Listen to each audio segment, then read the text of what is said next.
Ek wil amper nie die duiwel skuld gee nie, ek wil sê ons moet man up. Ons moet eerlik word met mekaar en eerlik wees met mekaar.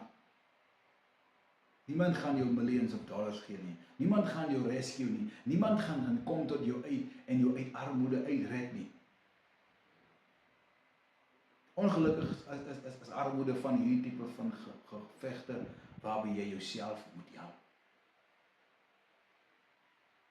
Elke naweek te drink, om elke naweek te dwelms te gebruik, terwyl ek 3-4 kinders het en ek het 'n vrou, maar ek en my vrou gaan nie in 'n worry oor die 4 kinders nie. Ons twee is in 'n babbel van ons eie. Dierbaar is armoede is 'n lelike duiwel.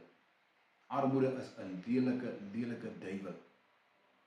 Elke individu onder invloed van my stem, sê man van die Here, armoede waarin ek is eintlik my probleem. Ek bestraf armoede in u lewe in die magtige naam van Jesus Christus. Dierbaar is, as jy in armoede is, moet jy approach wees, Here, u is saam met my in armoede. Ja, armoede kom met baie skandes. Armoede kom met verskriklike, horrible skandes. Armoede kom met jou selfbeeld. Armoede kom met jy het eers nodig om snaaks te lyk om jou selfbeeld afgekraak te kry nie. Armoede doen dit vir jou.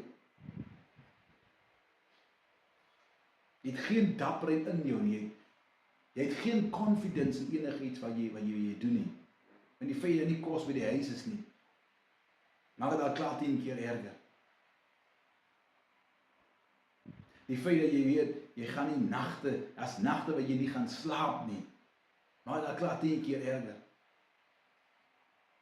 En elke kind wat my kyk, elke ouer wat ingeskakel is op hierdie broadcast, ek wil vir iemand sê, Here, u is saam met my in hierdie omstandighede. Here, u is saam met my in hierdie moeilikhede. Vir iemand sê, kom ons soek die aangesig van die Here oor ons armoede ook. En dat die Here ons idees gee. Dat die Here ons idees gee. Ek sê dit weer, moenie dink die Here gaan iemand op die wit perd laat ry nie. Nie dink die Here gaan iemand op die wit perd laat kom om ons te kom uithaal nie. Om ons te kom verlos nie. Die Here gaan ons idee gee as hoe om uit die armoede, uit die moeilike omstandighede